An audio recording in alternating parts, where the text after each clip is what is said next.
Restaurando a comunhão. Sempre vale a pena restaurar relacionamentos.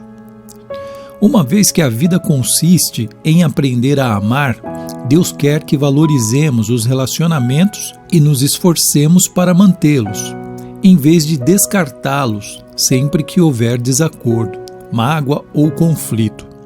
Na verdade, a Bíblia diz que Deus nos deu o ministério de restaurar relacionamentos, 2 Coríntios 5,18. Por esse motivo, boa parte do Novo Testamento é dedicada a nos ensinar como lidar um com os outros. Paulo aconselha: se vocês receberam algo bom por seguir a Cristo, se o amor dele fez alguma diferença na vida de vocês, se estar numa comunidade do Espírito significa algo para vocês, se vocês têm um coração, se vocês se importam uns com os outros, façam-me um favor, concordem um com o outro, amem um ao outro, sejam amigos de verdade. Filipenses 2:1. Paulo ensina que a habilidade no trato com as pessoas é um dos traços do cristão maduro. Romanos 15:5. O desejo de Cristo é que sua família seja conhecida pelo amor entre seus membros. João 13:35. Por isso, romper a comunhão é um testemunho deplorável para os não cristãos. Este foi o motivo de Paulo ficar tão envergonhado quando os membros da igreja de Corinto se dividiram em facções opostas, chegando até mesmo a brigar na justiça comum. Em sua carta, ele lamenta: que vergonha! Será que entre vocês não existe alguém com bastante sabedoria para resolver uma questão entre irmãos? 1 Coríntios 6:5. Ele ficou escandalizado ao descobrir que não havia ninguém maduro na igreja para resolver o conflito pacificamente. Na mesma carta, declara: tenho uma preocupação séria a compartilhar com vocês, meus amigos. Pela autoridade de Jesus Cristo, nosso Senhor, tentarei ser o mais direto possível. Vocês precisam aprender a entrar em acordo. Devem ter consideração uns pelos outros, cultivando a vida em comum. 1 Coríntios 1:10. Se você deseja a bênção de Deus em sua vida e quer ser conhecido como filho de Deus, aprenda a ser um pacificador. Jesus disse: Deus abençoa os que trabalham pela paz, pois eles serão chamados filhos de Deus. Mateus 5:9. Note que Jesus não disse: bem-aventurados os que amam a paz, pois todo mundo ama a paz. Nem disse: bem-aventurados os pacíficos, que nunca se incomodam com nada. Ele chama bem-aventurados os que trabalham pela paz, aqueles que procuram efetivamente solucionar conflitos. Pacificadores são raros, porque promover a paz é um trabalho muito difícil.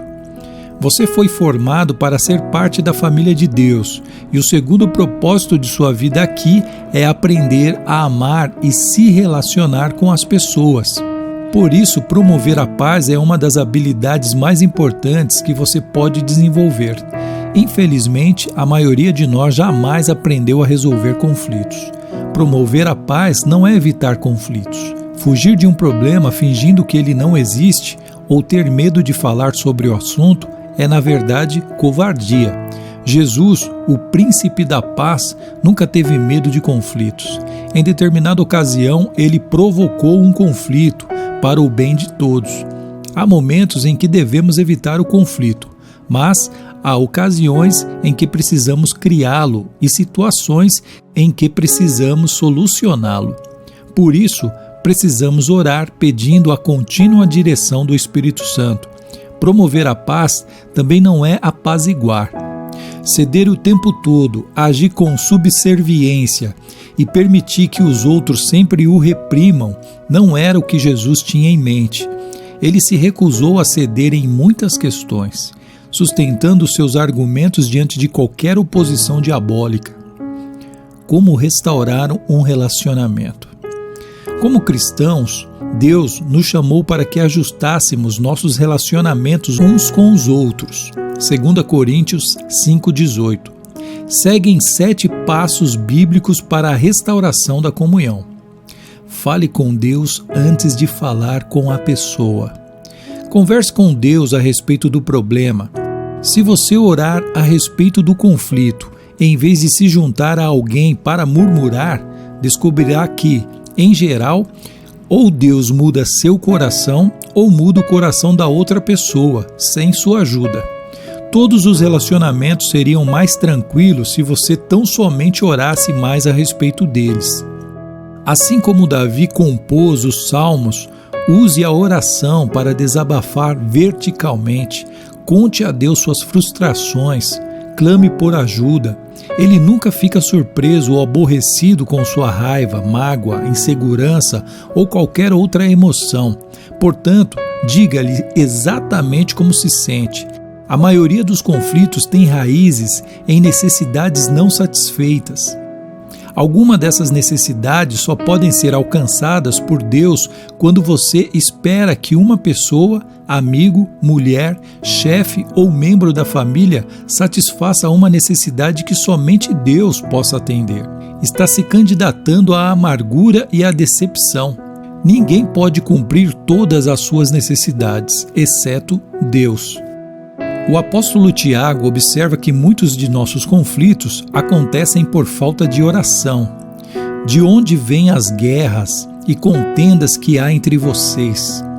Vocês cobiçam coisas, mas não as têm. Não têm porque não pedem. Tiago 4:1.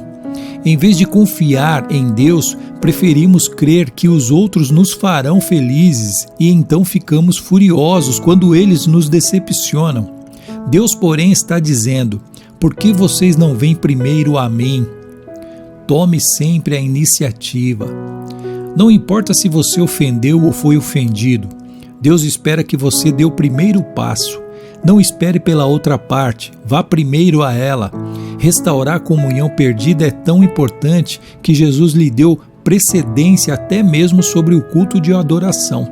É assim que eu quero que vocês se conduzam. Se alguém estiver no local do culto, prestes a fazer uma oferta, e de repente se lembrar de que um amigo tem algum ressentimento contra ele, deixe de lado a oferta. Saia imediatamente, procure o amigo e conserte a situação. Depois de fazer isso, então, poderá voltar e oferecer seu culto a Deus. Mateus 5, 23, 24. Quando a comunhão é prejudicada ou rompida, planeje imediatamente uma conferência de paz. Não fique adiando, arrumando desculpas, nem prometendo. Resolvo isso qualquer dia desses. Programe um encontro o mais rápido possível. Demoras só aprofundam ressentimentos e pioram a situação. Quando se trata de conflitos, o tempo não cura nada. Pelo contrário, as mágoas tornam-se mais profundas. Agir rapidamente também evita que os danos espirituais sejam maiores. A Bíblia diz que o pecado, incluindo os conflitos não resolvidos, bloqueia a comunhão com Deus e impede que as orações sejam respondidas. Provérbios 28, 9. Além de nos tornar infelizes. Os amigos de Jó lembraram-no de que ficar desgostoso e amargurado é loucura, é falta de juízo, que leva à morte. Disseram-lhe também: com a sua raiva você só está se ferindo. Jó 5, 2. Normalmente, o sucesso de uma conferência de paz depende da escolha do momento e do local adequado. Não se reúna se você estiver cansado, apressado ou tiver de ser interrompido. O melhor momento é quando ambos estiverem tranquilos. Demonstrem compaixão pelos sentimentos dos outros. Use mais os ouvidos que a boca. Antes de procurar solucionar qualquer desavença, você deve primeiro levar em consideração os sentimentos das pessoas. Paulo aconselha que ninguém procure somente os seus próprios interesses, mas também os dos outros. Filipenses 2,4. O verbo procurar é a tradução do grego skopos, do qual formamos as palavras telescópio e microscópio. Significa estar alerta, observar. Concentre-se em seus sentimentos, não nos fatos. Comece pela compaixão, não pela solução do problema. Não comece tentando arrancar das pessoas o que elas sentem. Ouça-as apenas, deixando que se descarreguem emocionalmente, sem ficar na defensiva. Concorde com a cabeça, sinalizando que você compreende, mesmo que tenha outra opinião. Os sentimentos nem sempre são verdadeiros ou lógicos. Na verdade, os ressentimentos nos fazem agir e pensar como tolos. Davi admitiu certa vez: o meu coração estava cheio de amargura e eu fiquei revoltado. Eu não podia compreender, ó Deus, era como um animal sem entendimento. Salmos 73, 21, 22. Todos agimos como bestas feras quando estamos feridos. Em contrapartida, a Bíblia diz: a sabedoria do homem lhe dá paciência.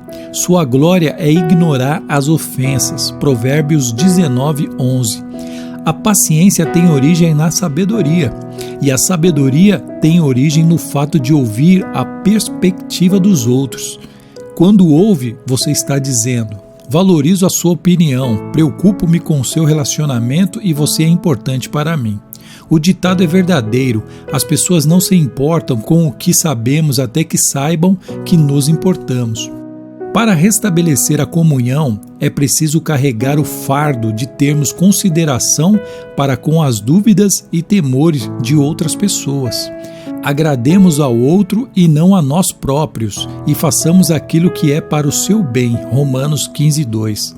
É torturante observar pacientemente a raiva dos outros, sobretudo quando ela é infundada. Mas lembre-se, foi isso que Jesus fez por você.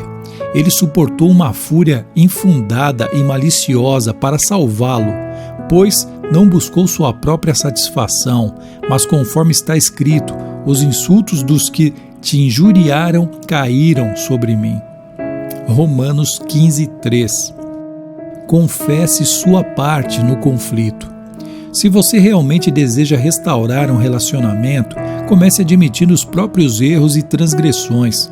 Jesus disse que esta é a forma de ver as coisas com mais clareza. Primeiro tire a viga de seu olho, e então talvez você enxergará suficientemente bem para tirar o cisco do olho do seu amigo. Mateus 7,5. Já que todos temos pontos cegos, você precisará pedir a uma terceira pessoa que o ajude a avaliar suas ações antes de se encontrar com quem tem um conflito. Também peça a Deus que lhe mostre quanto você mesmo contribuiu para o problema. Pergunte: sou eu o problema? Estou sendo irrealista, insensível ou sensível demais? A Bíblia diz: se afirmarmos que estamos sem pecados, enganamos a nós mesmos, e a verdade não está em nós. 1 João 1,8. A confissão é uma ferramenta poderosa para a reconciliação. Não raro a forma de lidarmos com o conflito cria um problema ainda maior. Quando você começa admitindo humildemente os erros, isso neutraliza a raiva da outra pessoa e a deixa desarmada, porque ela provavelmente esperava que você ficasse na defensiva. Não dê desculpas nem transfira a culpa. Apenas confesse sinceramente qualquer participação que tenha tido no conflito. Aceite a responsabilidade pelos erros e peça perdão. Invista contra o problema, não contra a pessoa. Não há como solucionar o problema se você estiver preocupado em identificar a culpa. Você terá de fazer uma escolha. A Bíblia diz: a resposta cortês abranda a fúria, mas a língua afiada incita a ira. Provérbios 15, 1. Você nunca se fará entender estando zangado, por isso escolha cuidadosamente as palavras.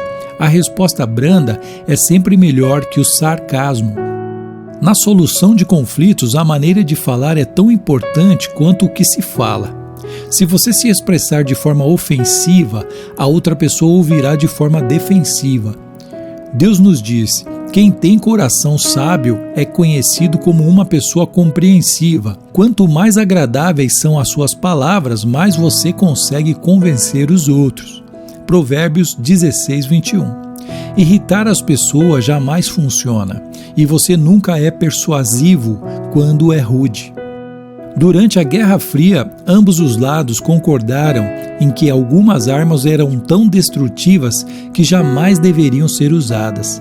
Atualmente, as armas químicas e biológicas foram banidas e os estoques de armas nucleares estão sendo reduzidos.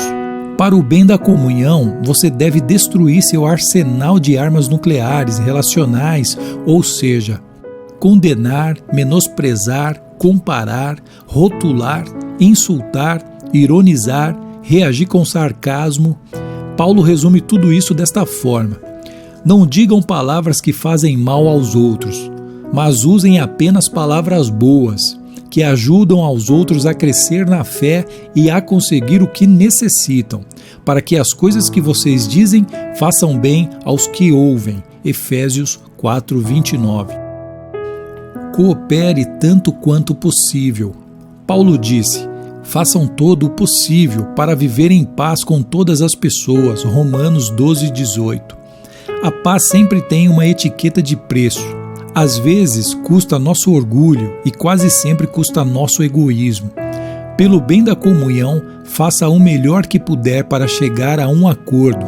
Adapte-se aos outros e mostre preferência pelas necessidades deles. Romanos 12:10.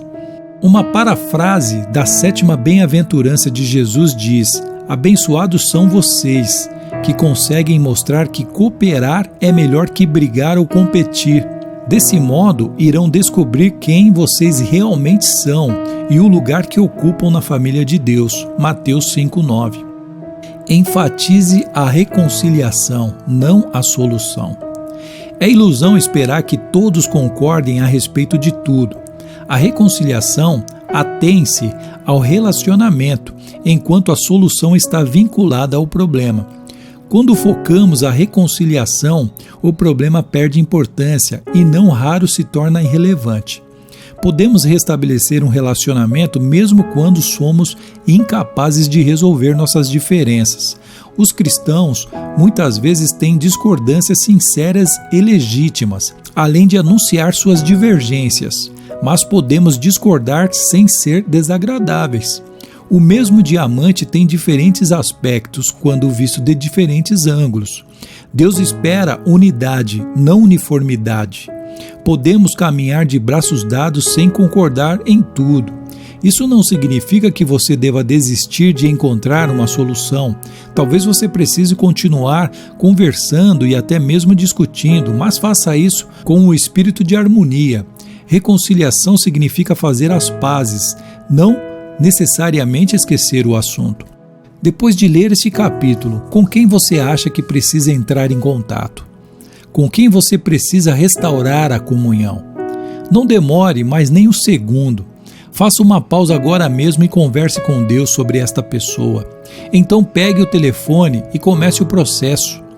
Esses 7 passos são simples, mas não são fáceis. É necessário muito esforço para restaurar a comunhão com alguém. Foi por isso que Pedro recomendou: esforcem-se para viver em paz com os outros. 1 Pedro 3:11. Quando você tentar promover paz, está fazendo o que Deus faria. É por isso que os pacificadores são chamados filhos de Deus. Mateus 5:9. Pensando sobre meu propósito de vida. Tema para reflexão: sempre vale a pena restaurar os relacionamentos. Versículo para memorizar: façam todo o possível para viver em paz com todas as pessoas. Romanos 12:18.